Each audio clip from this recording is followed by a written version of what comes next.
On va prendre quelques questions. On n'a pas forcément le temps de prendre toutes les questions. On va en prendre quelques-unes. Peut-être une question en ligne qui a été posée, Fodje. Devons-nous considérer qu'une communauté internationale de plusieurs centaines de millions qui adopte le Bitcoin ne serait pas une adoption légitime? Dans quel sens? C'est tout à fait légitime. Si on considère que c'est une monnaie. Donc, le problème, c'est que comment on acquiert cette monnaie? Qu'est-ce qu'on fait? Les moyens, c'est-à-dire le Bitcoin, il reste le Bitcoin ou bien le blockchain, c'est une technologie. Quel est notre rapport? C'est-à-dire le Binance, par exemple, c'est-à-dire ces plateformes, il faut les étudier. Les leviers financiers, il faut les étudier. C'est-à-dire il y a des financiers musulmans qui détaillent ces questions-là que beaucoup de gens ne connaissent pas. C'est dans les détails qu'il faut aller, qu'il faut chercher. Nous, au niveau je suis vice-président du CIFI, Comité indépendant de finance islamique en Europe, on a eu l'expérience d'étudier ce qu'on appelle les montages financiers dans leur fin détail. Et il faut les revoir chaque 3, 4, 5, 6 mois parce que ils changent comme la traçabilité, comme AVS dans la viande. Est-ce que c'est de la viande halal ou non? Il faut voir d'où ça vient et qu'est-ce qu'on en fait. Donc, il n'y a aucun souci que ce soit une communauté. De toute façon, les gens ne se connaissent pas entre eux. Merci beaucoup, cher. Bonsoir à tous. Alors la question concerne en fait l'éthique, puisqu'on a parlé depuis le début et pendant toute la conférence d'éthique. Donc ma question, je la pose à tout le monde de manière générale. Donc est-ce que comment en fait on a envisagé ou est-ce qu'on envisage d'auditer en fait l'éthique? Si on l'a envisagé, si oui, comment? Alors, l'éthique, c'est quelque chose qui a été dit, je crois, par Yann, c'est quelque chose de subjectif, par définition. Chacun a son éthique personnelle. Donc c'est au regard de chaque individu de poser un constat sur l'éthique de quelque chose.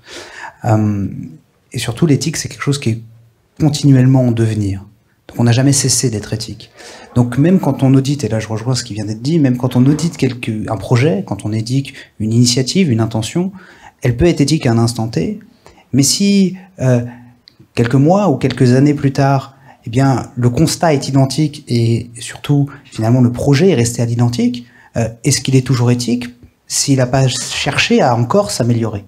Est-ce que après plusieurs années, en maintenant exactement la même ligne directrice, on continue à être éthique si on n'améliore pas finalement cette éthique-là?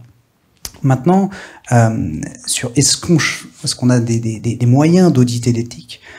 C'est une question que je me suis posée il y a 3 ans simultanément à la création de mon projet.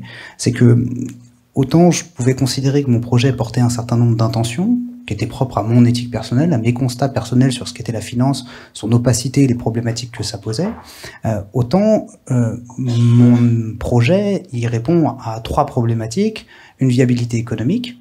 Donc, c'est une entreprise à but lucratif. Une réponse à une problématique de marché. Elle cherche à répondre à une problématique que se posent des consommateurs.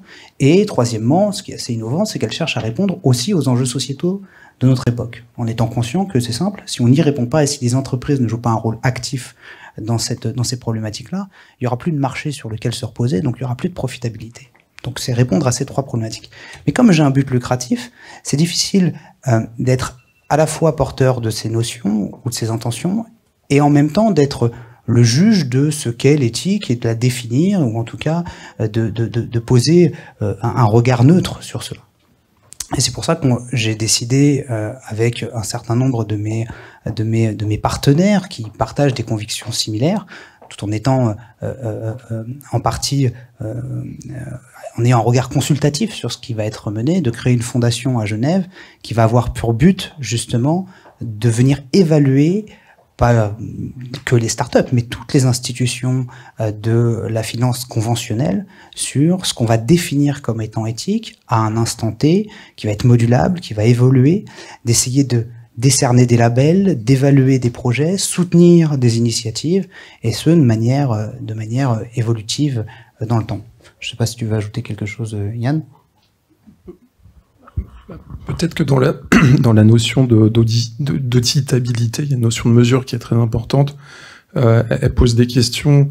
Ce qui est assez intéressant avec les blockchains, c'est qu'on arrive dans une situation où on peut faire de la mesure de marché sur des choses qui n'étaient pas mesurables au préalable. Mais ça a des aspects positifs et ça a des aspects négatifs parce que ça peut aussi enchaîner sur des notions qui n'étaient pas monétisables auparavant. dans l'écosystème qu'évoquait d'ailleurs Jérémy, l'Ethical Finance Foundation, il y a un projet Valuemetrics qui s'inscrit dans ce type de logique de valorisation des valeurs ESG directement dans la fonction monétaire, en tout cas à l'horizon. Et c'est un sujet extrêmement délicat parce qu'on peut faire tout et son contraire avec ces sujets-là. Vous pouvez créer de la performance, je dirais, d'amicalité, donc vous allez passer votre temps à essayer d'avoir des amis, à être bien jugé. Et vous pouvez aussi, rentrer dans une forme d'être enchaîné à ce type de sujet. Mais, donc enchaîner la monnaie peut-être, mais sans enchaîner l'homme. Et ça, c'est une vraie question par rapport aux valeurs éthiques. Merci beaucoup pour vos retours.